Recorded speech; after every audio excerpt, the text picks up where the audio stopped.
नमस्कार, हमारे इस खास कार्यक्रम में आपका स्वागत है। मैं हूं आदित्य श्रीवास्तव। आज बात होगी राष्ट्रीय शिक्षा नीति की। कैसे राष्ट्रीय शिक्षा नीति 2020 से बदलाव की बुनियाद रखी जानी है। एक साल अब इसका पूरा हो चुका है इसको लागू हुए, और इस एक साल में जब इसको लागू किया गया था शुरुआती दौर में, तब ये कहा जा रहा था कि समय के साथ धीरे धीरे चरणबद्ध तरीके से इसको लागू किया जाएगा। लेकिन अलग अलग चरणों में हमने देखा कि एक साल के अंदर कई संस्थान ऐसे थे, कई विश्वविद्यालय ऐसे थे जिन्होंने इसको आंशिक तौर पर ही सही लेकिन लागू कर दिया है। और जो एक नीति सरकार की थी, जो एक मंशा सरकार की थी कि कैसे लोगों को स्किल डेवलपमेंट किया जाए, और खासकर अगर बात की जाए बच्चों को एक एकेडमिक्स के साथ साथ उनका कौशल विकास एक महत्वपूर्ण रोल इसमें अदा करे, ये राष्ट्रीय शिक्षा नीति के तहत जो एक पूरा प्रारूप इसका तैयार किया गया है वो इसमें कहीं ना कहीं शामिल किया गया है। 5334 का जो फॉर्मूला था इस राष्ट्रीय शिक्षा नीति के तहत सरकार ने तय किया था, यानी कि स्कूल से लेके पोस्ट ग्रेजुएशन तक की अगर बात की जाए तो वो इस नीति में बहुत स्पष्ट तरीके से बताया गया है। कैसे आत्मनिर्भर भारत के लिए ये राष्ट्रीय शिक्षा नीति जो है वो कारगर सिद्ध होगी, कैसे स्किल इंडिया की अगर बात की जाए, युवाओं को स्किल करने को लेकर बात की जाए, उसमें एक राष्ट्रीय शिक्षा नीति एक जिसे कहें कि मील का पत्थर साबित हो सकती है। इस पर आज बात करेंगे। हमारे साथ शिक्षाविद, प्रोफेसर, पत्रकार, लेखक डॉक्टर प्रोफेसर संजय द्विवेदी जी हमारे साथ मौजूद। संजय द्विवेदी जी भारतीय जनसंचार संस्थान के महानिदेशक भी हैं। संजय द्विवेदी जी, आपका बहुत बहुत स्वागत करते हैं हमारे इस कार्यक्रम में। और सबसे पहले संजय द्विवेदी जी, आपसे यही जानना चाहूंगा, ये जो नई राष्ट्रीय शिक्षा नीति 2020 है, अब एक साल इसका पूरा हो चुका है, और एक साल पूरा हो जाने के बाद क्या लगता है आपको जो भारत ने संकल्प किए हैं, प्रधानमंत्री नरेंद्र मोदी के संकल्प हैं, चाहे वो आत्मनिर्भर भारत हो, चाहे वो स्किल इंडिया हो, इन सब की नींव में राष्ट्रीय शिक्षा नीति का कितना बड़ा योगदान होगा इसको गढ़ने में? देखिए, मुझे लगता है कि राष्ट्रीय शिक्षा नीति एक नए भारत का सपना देखती है जिसमें बहुत सारी चीज़ें जुड़ी हुई हैं। जिसे आप देखेंगे कि यहाँ जहाँ पर कौशल विकास पर बहुत जोर दे रही है, वहीं साथ साथ यह नैतिक शिक्षा पर बहुत जोर दे रही है। तो अगर कौशल विकास होगा तो जो बेरोजगारों की भीड़ है कि पढ़ते जा रहे हैं और बेरोजगार होते जा रहे हैं, पढ़ते जा रहे हैं बेरोजगार होते जा रहे हैं, और पढ़ाई कहीं ना कहीं व्यक्ति को कमजोर बनाती है, क्योंकि जो जितना अधिक पढ़ लेता है वह उतना अधिक बेचारा होता चला जाता है। पर इस शिक्षा नीति में क्योंकि कौशल विकास का विषय जोड़ा गया है कि आप कुछ ना कुछ हुनर, कुछ ना कुछ कौशल सीख लेंगे जिससे आपका जीवन अच्छा चलेगा, तो पहली चीज इसमें सबसे बड़ी कौशल विकास की। दूसरी सबसे बड़ी जो जरूरत है इस देश में कि लोगों को नैतिक दृष्टि से अच्छा बनाया जाए, ताकि वो भारत भक्त बने, भारत प्रेमी बने, समाज के प्रति उनमें संवेदना हो, समाज के सब लोगों को साथ लेकर चलने का भाव हो। इसलिए नैतिक शिक्षा को अनिवार्य रूप से इस पाठ्यक्रम में शामिल किया गया है। और तीसरी जो सबसे बड़ी वैश्विक जरूरत आज की है वह पर्यावरण की सुरक्षा के बारे में, पर्यावरण की चिंताओं के बारे में बात करें। उससे एक सुंदर पर्यावरण बनेगा, एक सुंदर दुनिया बनेगी। तो पर्यावरण शिक्षा को भी इसमें जोड़ा गया है। तो इसमें आप देखें नैतिक शिक्षा, कौशल विकास और पर्यावरण, तीन ऐसे मूल मुद्दे हैं जो उसकी एक होलिस्टिक जो अप्रोच है, एक एकात्म भारत बनाने की तरफ जो हम बढ़ना चाहते हैं और प्रकृति के साथ एक रिश्ता जोड़ना चाहते हैं, वह इस शिक्षा नीति के बहाने वो हमारे सपने साकार होने वाले हैं। आप लंबे समय से शिक्षण के क्षेत्र में हैं सर, और आपने पुरानी शिक्षा नीति भी देखी है, और अब हम नई शिक्षा नीति की तरफ आगे बढ़ रहे हैं। क्या ज़रूरत पड़ रही थी इस नई शिक्षा नीति की? आखिर देश को क्यों आवश्यकता थी? क्योंकि ये बहुत आसान फैसला नहीं था, ये बहुत कठिन फैसला था। इसमें इसको बनाने में कई सारे शिक्षाविदों का योगदान है, और एक सबसे बड़ी बात सरकार की मंशा, सरकार की इच्छा शक्ति कहीं ना कहीं इसको पीछे कहीं ना कहीं इन्वॉल्व थी। क्या लगता है आपको, क्या जरूरत थी इस नई शिक्षा नीति की? क्यों जरूरत थी आज के समय में? देखिए, मूल बात इसके पीछे जो प्रेरणा मुझे नजर आती है कि शिक्षा तो थी। ऐसा नहीं कि भारत में सरकारों ने प्रयास नहीं किए या सरकारों ने शिक्षा नीति में बदलाव के प्रयास नहीं किए। अनेक बार इस तरह के काम किए गए, और कोठारी कमीशन की जब रिपोर्ट को देखते हैं वो अपने आप में बहुत ही सुंदर दस्तावेज है। पर भारत बोध की शिक्षा, जिस शिक्षा में भारत और भारत की जरूरतें वो नजर आए, तो वो एक बहुत बड़ी एक चुनौती हमारे सामने थी कि हम ऐसे नागरिक खड़े करें जो संवेदना से भरे हों, भारत प्रेम से भरे हों, और जो समाज की चुनौतियां हैं उसका मुकाबला कर सके। तो इस नाते यह शिक्षा नीति बहुत अहम इसलिए है कि इसमें भारत का बोध दिखता है, भारत की मिट्टी की महक है, भारत की जड़ों से जुड़ने का एक प्रयास है, और भारत की संस्कृति को, भारत की सभ्यता को, भारत की जो भारतीय भाषाएं हैं जिनको मातृभाषाएं कहकर संबोधित किया गया, इन भाषाओं को आगे ले चल कर के चलने का भाव है। और कुल मिला के एक ऐसी सक्षम पीढ़ी खड़ा करना चाहती है शिक्षा नीति, ताकि लाचार, बेकार और जो एक तो शिक्षा के नाते जो एक स्वाभिमान आना चाहिए, वह स्वाभिमान भारत के अंदर यह शिक्षा नीति भरना चाहती है। तो मुझे लगता है एक अद्भुत समाज रचना की प्रेरणा इस शिक्षा नीति में जुड़ी हुई है। 5334 का फॉर्मूला इस शिक्षा नीति में दिया गया है। स्कूल से लेकर यानी कि बिल्कुल प्रारंभिक शिक्षा से लेकर उच्च शिक्षा तक इस पूरे उसमें शामिल किया गया है। आप बता रहे हैं नैतिक शिक्षा भी इसके अंदर शामिल है, स्थानीय भाषाओं को भी इसमें सब चीज समय के साथ अलग अलग कक्षाओं में शामिल करने की बात की गई है। जो एक स्वाभिमान की बात आप कह रहे हैं ना कि एक बच्चे में इस शिक्षा पर स्वाभिमान होना चाहिए, अपनी पूरी शिक्षा व्यवस्था पर स्वाभिमान होना चाहिए और एक अच्छे नागरिक बोध का परिचय जिसको हम कहें, वो इस शिक्षा नीति से कहीं ना कहीं आने वाली पीढ़ी को देखने को मिलेगा। क्या लगता है आपको ये 5334 का जो फॉर्मूला सरकार ने दिया है इस पूरी नई शिक्षा नीति में, वो कहीं ना कहीं स्वाभिमान की भावना को बहुत जल्दी बच्चों में विकसित करने की बात करेगा? देखिए, मुझे लगता है सरकार की जो मंशा रही और हमारे शिक्षाविदों ने जिस तरह से बैठ करके जिस तरह विचार किया, मतलब आप सोचिए ग्राम पंचायतों से लेकर विश्वविद्यालयों तक और समाज के हर वर्ग के लोगों से बातचीत की गई शिक्षा नीति को बनाने के लिए, तो बहुत बड़ी एक्सरसाइज हुई। मुझे लगता है भारत में इतना बड़ा महाअभियान शिक्षा को लेकर, संवाद जिसको कहते हैं, समाज के हर तबके से संवाद शिक्षा नीति को लेकर पहली बार हुआ। तो मुझे लगता है कि भारत की जो सामूहिक आकांक्षा है, भारत के जो सामूहिक सपने हैं और एक आकांक्षावान भारत जो विकसित हो रहा है, जो आगे बढ़ना चाहता है, जो नेतृत्व करना चाहता है और नेतृत्वकारी भूमिका में दिखना चाहता है, उस सपने को पूरा करने की तरफ ये शिक्षा नीति लेकर जाएगी। दूसरी जो बात बहुत ज्यादा है इसमें कि कॉलेज ड्रॉप आउट जो है, स्कूलों में बच्चे ड्रॉप आउट कर रहे हैं, कॉलेज से ड्रॉप आउट है, उस ड्रॉप आउट को रोकने की इसमें कहीं ना कहीं पहल है। और कोई बच्चा अक्षम ना हो, जैसे वो 1 साल की पढ़ाई कर लिया उसको सर्टिफिकेट, 2 साल की पढ़ाई कर रहा उसको डिप्लोमा, पूरी पढ़ाई करता उसको डिग्री। तो कॉलेज ड्रॉप आउट के नाते जो नुकसान होता था बच्चों का, वो बीच में नुकसान भी छोड़ने नहीं का। होगा। और वह विविध शिक्षा, एक जो होलिस्टिक अप्रोच लेके जो बात होती है कि शिक्षा में एकात्मता होना, शिक्षा का एकांगी होना नहीं। जैसे मैं मानिए साइंस में रुचि रखता हूं, मैं विज्ञान का विद्यार्थी हूं, पर मैं साथ में संगीत पढ़ सकता हूं। ये जो विविधता शिक्षा के क्षेत्र में आई है, जिसमें बच्चा अपने मन, अपनी रुचि, अपनी भावनाओं के अनुसार, अपने सपनों के अनुसार जो है शिक्षा व्यवस्था का चयन कर सकेगा, पाठ्यक्रम का चयन कर सकेगा। ये जो एक तरह की उदारता, ये इस तरह की विविधता इस शिक्षा नीति में है, यह मतलब ये विचार ही अपने आप में बड़ा क्रांतिकारी, बड़ा रोमांचित कर देने वाला है। और इस नाते हम सबकी जिम्मेदारी बहुत बढ़ गई है कि हम किस प्रकार से इस शिक्षा नीति को जमीन पर उतारता हुआ देखते हैं। ये शिक्षा नीति 2020 में आई है और मुझे याद है शायद 2014 या 2015 की बात है जब लाल किले की प्राचीर से प्रधानमंत्री ने skill India, stand up India, startup India की बात कही थी अपने भाषण में।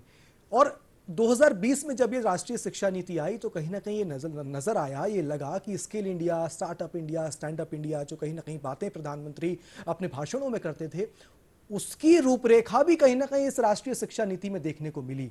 तो क्या ये माने कि 2014-15 से ही इस पर काम होना शुरू हो चुका था? क्योंकि ये एक दिन की प्रक्रिया तो नहीं हो सकती। 2020 में अगर इस शिक्षा नीति को लागू किया गया तो 1 साल या 6 महीने की प्रक्रिया तो नहीं हो सकती। सतत प्रक्रिया पिछले कई वर्षों से चल रही थी, ये माने? देखिए, मुझे ऐसा लगता है कि प्रधानमंत्री एक ऐसे स्वप्न दृष्टा हैं जो एक सक्षम, समर्थ भारत बनाना चाहते हैं।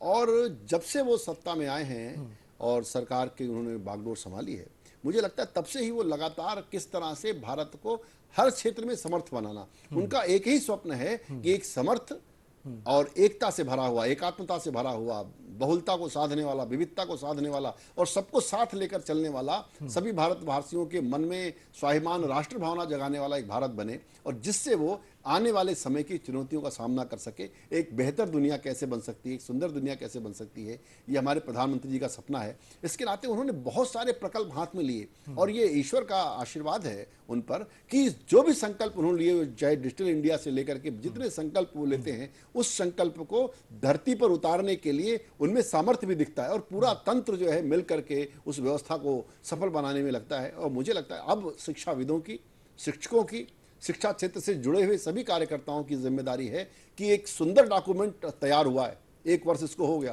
कोरोना काल के नाते बहुत सारे व्यवधान भी इस कार्य में आए, वरना शायद गति थोड़ी हमारी और तेज होती, क्योंकि कोरोना ने पूरी जो सामाजिक व्यवस्था है, पूरी जो शिक्षा व्यवस्था है, उसको एक तरह से लड़खड़ा दिया और बहुत सारी चीज़ें जो हम कर सकते थे 1 वर्ष के अंदर वो कर नहीं पाए। तो मुझे लगता है इस सपने को ज़मीन पर उतारने की जो सबसे ज़्यादा जिम्मेदारी आदित्य जी, वो शिक्षाविदों की है, शिक्षा क्षेत्र से जुड़े हुए कार्यकर्ताओं की है। और इस नाते वो जो सपना हमारी सरकार के बहाने हमारे शिक्षाविदों ने जो इस पूरी टीम में रहे उन सब ने देखा है, इतने बड़े लोगों से बात करके, इतने पूरे समाज से बात करके समाज की आकांक्षाओं को लिपिबद्ध किया है। उन आकांक्षाओं को जमीन पर उतारने की हम सबकी जिम्मेदारी है और इस काम में हमें अपने को झोंक देना है ताकि आने वाला भारत समर्थ और सुंदर भारत बने, एक ऐसा भारत जिसका सपना हमारे राष्ट्र नायकों ने देखा था, आज़ादी के सेनानियों ने देखा था। और ये आज़ादी के अमृत महोत्सव का भी समय है और 75 साल हम अपनी आज़ादी के पूरे कर रहे हैं। हमारे प्रधानमंत्री जी बार बार इस बात को कहते हैं कि 75 साल में हमने बहुत विकास किया, बहुत आगे बढ़े, पर आने वाले 25 साल में हमें भारत के सभी जो लक्ष्य हैं अपने विकास के, शिक्षा के, स्वास्थ्य के, उन लक्ष्यों को हमें पूरा करना है। और कोरोना के बहाने आज हमारे सामने स्वास्थ्य की एक चुनौती खड़ी हुई। शिक्षा नीति हमें शिक्षा क्षेत्र में कार्य करने का अवसर दे रही है, तो स्वास्थ्य और शिक्षा के मोर्चे पर भी अभी हमें बहुत सारा काम करना है और आने वाले 25 सालों में हमें उन लक्ष्यों को पूरा करना है। सर, एक बहुत महत्वपूर्ण दो बातें आपने अपनी इस बात में कही। एक तो ये कही कि अगर नेतृत्व अच्छा हो तो तंत्र पूरा उसमें जुट जाता है। नेतृत्व अगर बहुत साफ तरीके से अपनी पूरी नीति तंत्र को बताता है तो तंत्र उसमें जुट जाता है। दूसरी बात, आपने कोरोना काल की बात करी कि किस तरीके से जब ये राष्ट्रीय शिक्षा नीति आई तब कोरोना देश भर में चल रहा था, दुनिया में चल रहा था और उससे कहीं ना कहीं हमें इस पूरी नीति को लागू करने में कहीं ना कहीं कुछ व्यवधान भी देखने को मिले। लेकिन आप इस बात को मानेंगे कि जो इस नई शिक्षा नीति में एक नया फैक्टर जिसमें आया, ऑनलाइन शिक्षा, जिस तरीके से डिजिटल शिक्षा, इसको भी इस शिक्षा नीति में जोड़ा गया है। और जब मुसीबत हमारे सामने आई, देश के सामने कोई विकल्प नहीं बचा कि जब स्कूल कॉलेज नहीं खुल सकते हैं, बच्चों तक आपको पहुंचना है, बच्चों को आपको पढ़ाना है, तब वो नई शिक्षा नीति में जो ऑनलाइन शिक्षा की जो बात थी, वो समय नहीं लगा उसको लागू, उसको कोई दिक्कत नहीं हुई, उसको कोई इंप्लीमेंट कराने में, ना तो कॉलेजेस को हुई, ना स्कूल लेवल पर हुई। छोटे छोटे बच्चे हमने देखा कि आज तक भी कई बार ऑनलाइन पद्धति से पढ़ रहे हैं। तो आपको लगता है कि जब जरूरत पड़ती है, वो नीति की जो आवश्यकता थी, जो राष्ट्रीय शिक्षा नीति में डिजिटल शिक्षा, ऑनलाइन शिक्षा की बात की गई थी, वो तो तुरंत ही अप्लाई हो गया था? देखिए, मेरा मानना आदित्य जी कि 2014 से ही प्रधानमंत्री जी डिजिटल इंडिया की बात कर रहे हैं। हाँ। ये डिजिटल इंडिया क्या है? या डिजिटल इंडिया सिर्फ इकोनॉमी में होगा, एग्रीकल्चर में होगा, प्रशासन में होगा, सुशासन में होगा, ऐसा नहीं है। यह डिजिटल इंडिया एजुकेशन में भी होगा। और इस नाते क्योंकि हम डिजिटल इंडिया की तरफ कदम बढ़ा चुके थे और बहुत सारे हम अपने काम मीटिंग ऐप्स के माध्यम से कर रहे थे। अभी भी जिन लोगों ने हमें संभाला, दरअसल ये मीटिंग ऐप्स थे, ये हमारी ऑनलाइन मीटिंग्स के ऐप थे, इनको हमने एजुकेशन में इस्तेमाल किया। आने वाले समय में शायद ऐसे ऐप हमारे पास हो जो शिक्षा के लिए बनाए गए। अभी तो मजबूरी में हमने इन सारे जो ऑनलाइन ऐप्स थे उनका इस्तेमाल किया। ये दरअसल क्लासेस के ऐप नहीं है आदित्य जी, ये सब के सब जो है ये मीटिंग के ऐप थे। उनको मजबूरी में हमने उसको इस्तेमाल किया क्योंकि डिजिटल इंडिया की तरफ हम एक कदम बढ़ा चुके थे और बहुत सारी चीजों के साथ अभ्यस्त हो चुके थे, खासकर ऑनलाइन मीटिंग्स के माध्यम से।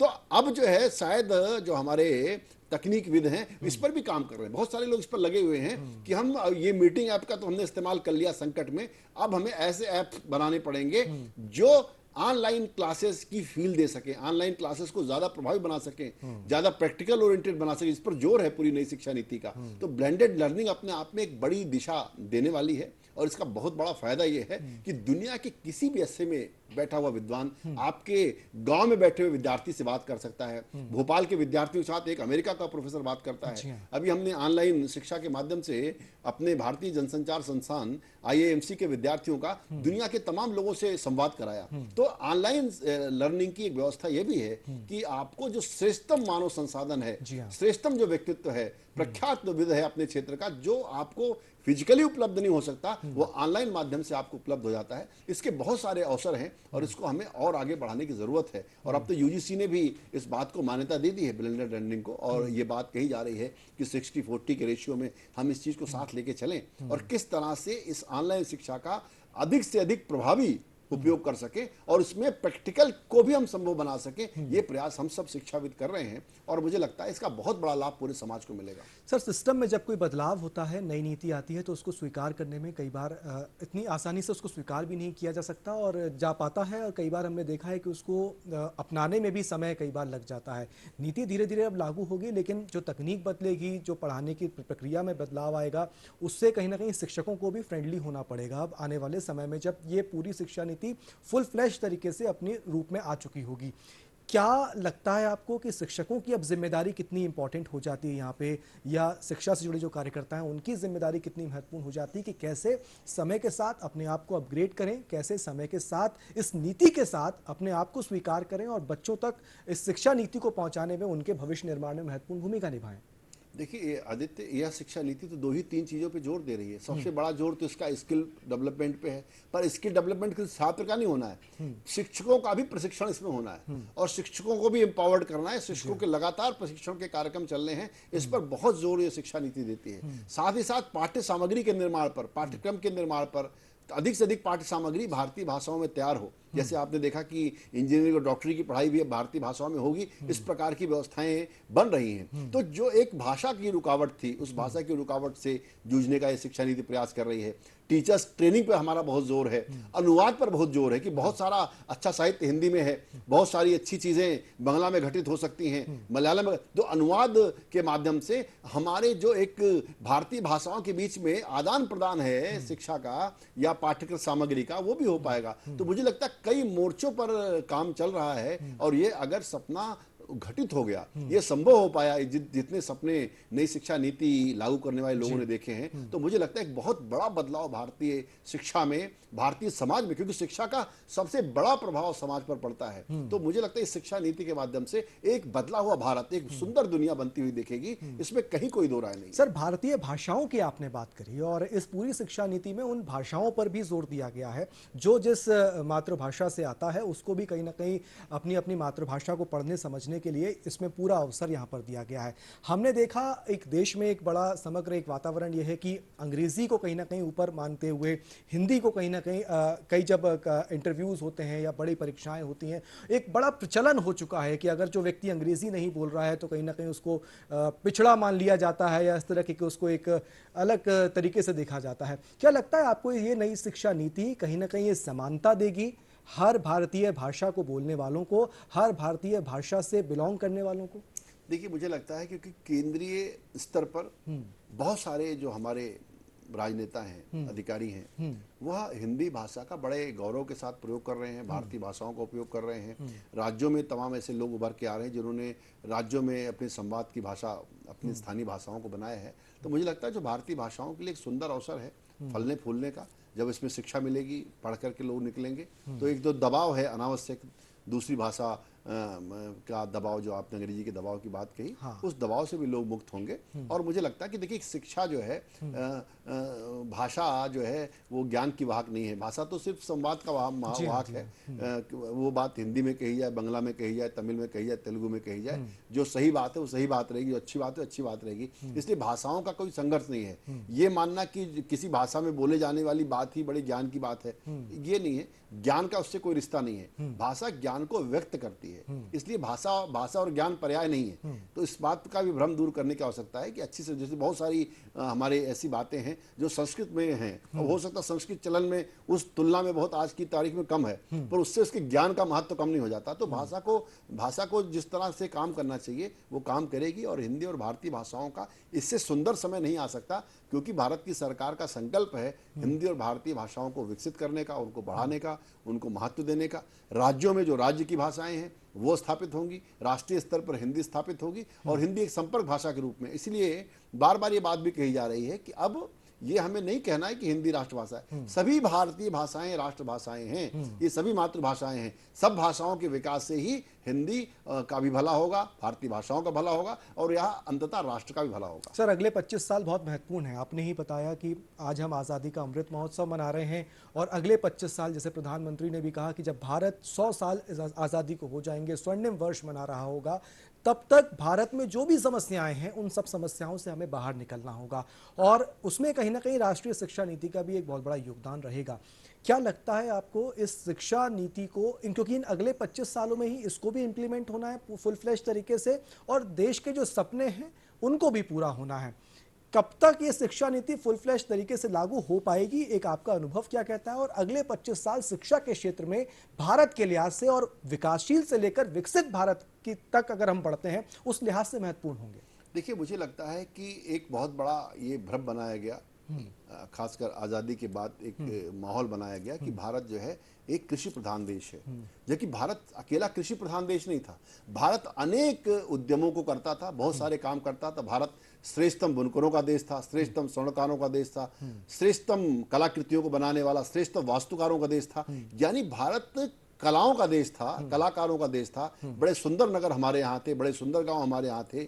उसमें कृषि भी एक चीज थी जिसमें करते थे। तो भारत को ऐसी विविधता को लेकर फिर से चलना पड़ेगा। अंग्रेजों की 200 साल की गुलामी में हमारे जो कुटीर उद्योग थे, जो हमारे जो सारा हुनर था, वो सारा का सारा तोड़ दिया गया। तो उस चीज को फिर से एक बार जिंदा करने की कोशिश हो रही है कि यह जो शिक्षा नीति इसीलिए इतना हुनर और कौशल पर जोर दे रही है, ताकि फिर से जो पुराना भारत है, आदरणीय धर्मपाल जी की जो कृति है ब्यूटीफुल ट्री, उसको पढ़िए। वो बताते हैं किस प्रकार भारत एक वैभवशाली देश था और इसमें इतनी प्रकार की कलाएं, इतने प्रकार के सारे अनुभव, इसलिए दुनिया भर से हमारा कितना प्रतिशत का व्यापार हुआ करता था। हम सर्वश्रेष्ठ थे व्यापार में, सब तरह की कलाओं में हम आगे थे। वास्तुकला से लेकर भवन निर्माण से लेकर हर विषय में भारत के कलाकारों की एक ख्याति थी। तो उस चीज को हमको फिर से प्राप्त करना है और तभी भारत जो है गौरव को प्राप्त करेगा और तभी भारत माता को असली रूप में आज़ादी मिलेगी, जब हमारे गांव एक समर्थ गांव के रूप में विकसित होंगे, जब गांव हमारे स्वावलंबी बनेंगे और हमारे शहर समृद्ध बनेंगे। क्योंकि देखिए जिस तरह से शहरों से जो है शहरों में लोग बेरोजगारी बढ़ रही है, गाँव से लोग शहरों में आ रहे हैं, शहरों में भीड़ बढ़ रही है और गांव हमारे खाली होते जा रहे हैं। इस प्रक्रिया को हमको रोकना पड़ेगा। कहीं ना कहीं हमें अपने गांवों को समर्थ बनाना पड़ेगा,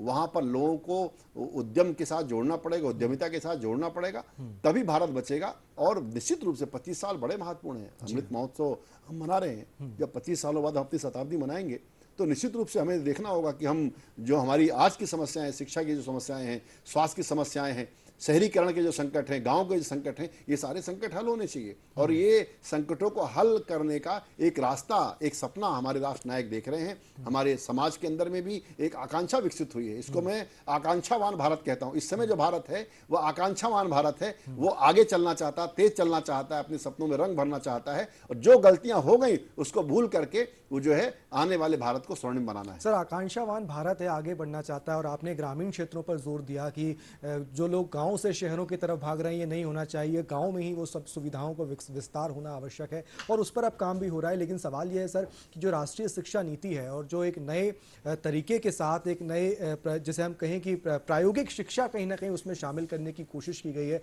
उसको जोर देने की कोशिश की गई, तो आपको लगता है कि खासकर ग्रामीण क्षेत्रों में जो शिक्षा व्यवस्था है, स्कूल्स हैं, शिक्षक हैं, जो पूरा तंत्र है, कहीं ना कहीं उसको और सशक्त करने की आवश्यकता होगी? क्योंकि शहरी इलाकों में तो हम मान सकते हैं कि जो जिस तरीके से प्रैक्टिकल एजुकेशन पर जोर दिया जा रहा है हम व्यवस्थाएं कर देंगे, लेकिन जो ग्रामीण क्षेत्र है वहां पर कहीं ना कहीं उस तंत्र को और मजबूत करने की, उसके नई शिक्षा नीति के हिसाब से और विस्तार करने की आवश्यकता नजर आती है आपको? देखिए निश्चित रूप से हमें अपने विद्यालयों, क्योंकि वहीं से विद्यार्थी खड़ा हो रहा है, अपने विद्यालयों को समर्थ बनाना पड़ेगा, उनको जोड़ना पड़ेगा कौशल से और हुनर से। क्योंकि महात्मा गांधी हमारे राष्ट्रपिता, कल उनकी जयंती मनेगी 2 अक्टूबर को, हम उनको याद करते हैं उनकी जयंती के मौके पर। तो आप ये देखिए कि वहाँ पर भी उन्होंने बुनियादी शिक्षा की बात की। बुनियादी शिक्षा में अनिवार्य रूप से कौशल विकास का जुड़ा हुआ था। जो बुनियादी तालीम है गांधी की, उसमें कौशल विकास जुड़ा हुआ था। तो अगर कौशल विकास नहीं होगा, लोग अगर किसी न किसी काम में दक्ष नहीं होंगे, तो निश्चित रूप से बेरोजगारों की भीड़ बढ़ाते रहेंगे और शहरों में आकर वो मजदूर बनते रहेंगे। तो वो प्रक्रिया हमको रोकनी पड़ेगी। गाँव को पुराने तरह, मैंने कहा कि जिस तरह का पुराना भारत था, हर गांव अपने आप में स्वतंत्र गणतंत्र था। जी हाँ। हर गांव अपने साधनों पर निर्भर था। गांव की निर्भरता किसी पर नहीं थी, एक तरह का स्वशासन था। और इस नाते वह जो स्वराज है उसको वापस लाने की जरूरत है। और नई शिक्षा नीति के जो सपने हैं अगर वो पूरे हो पाए तो निश्चित रूप से ग्राम स्वराज जो जिसकी कल्पना महात्मा गांधी ने की है, हमारे राष्ट्रपिता का सपना जरूर पूरा होने वाला है। ग्राम स्वराज की संकल्पना जो है कहीं ना कहीं वो राष्ट्रपिता का जो सपना है वो ज़रूर पूरा होगा और ये जो नई शिक्षा नीति है ये कहीं ना कहीं उसमें एक बहुत बड़ा रोल प्ले करने वाली है। साथ साथ जो सपने इस वक्त प्रधानमंत्री जो हैं उन्होंने देखे हैं, चाहे वो स्टार्टअप इंडिया हो, स्टैंड अप इंडिया हो, आत्मनिर्भर भारत हो, स्किल इंडिया हो, इन तमाम जो नारे एक समय यानी कि 2014-2015 के वक्त दिए गए थे, उन नारों को किस तरीके से आत्मसात किया जाए, कैसे उस पर अब अमली जामा उसको पहनाया जाए, उसका एक खाका पूरा इस राष्ट्रीय शिक्षा नीति में भी समझ में आता है। और 1 साल बीत जाने के बाद जिस तरीके से राष्ट्रीय शिक्षा नीति को अब समय के साथ चरणबद्ध तरीके से अपनाया जा रहा है, वो ये बताता है कि जो अगले 25 साल के बाद जो भारत ने ख्वाब, जो बचे कुचे ख्वाब हैं जिनको हमने देखा है और जिनको पूरा करना है, वो अगले 25 साल में उनको पूरा करने में कहीं ना कहीं ये नई शिक्षा नीति जो है वो एक बहुत बड़ा कारगर साबित होगी। ये आज के विश्लेषण के बाद निकलकर सामने आ रहा है। बहुत बहुत शुक्रिया करेंगे डॉक्टर संजय द्विवेदी जी हमारे साथ जुड़ने के लिए। हमारे साथ भारतीय जनसंचार संस्थान के महानिदेशक प्रोफेसर संजय द्विवेदी जी हमारे साथ जुड़े हुए थे। उनसे हमने चर्चा की, चूंकि एक लंबा अनुभव आपका है शिक्षा के क्षेत्र में, आप पत्रकार रहे हैं, आप शिक्षाविद हैं, आप लेखक रहे हैं, कई किताबें आपने लिखी हैं और एक लंबा अनुभव आपका है, तो मुझे लगता है कि शिक्षा नीति में जिस तरीके के विचार आपके निकलकर सामने आए हैं वो आगामी दिनों में जो इस पूरी शिक्षा नीति को लेकर जो स्वप्न, जो ख्वाब देखे गए हैं, वो कहीं ना कहीं उसकी रूपरेखा आपके इस बातों से आज निकलकर सामने आती है। बहुत बहुत शुक्रिया करेंगे प्रोफेसर संजय द्विवेदी जी हमारे साथ जुड़ने के। फिलहाल इस विशेष कार्यक्रम में इतना ही, दीजिए इजाजत, नमस्कार।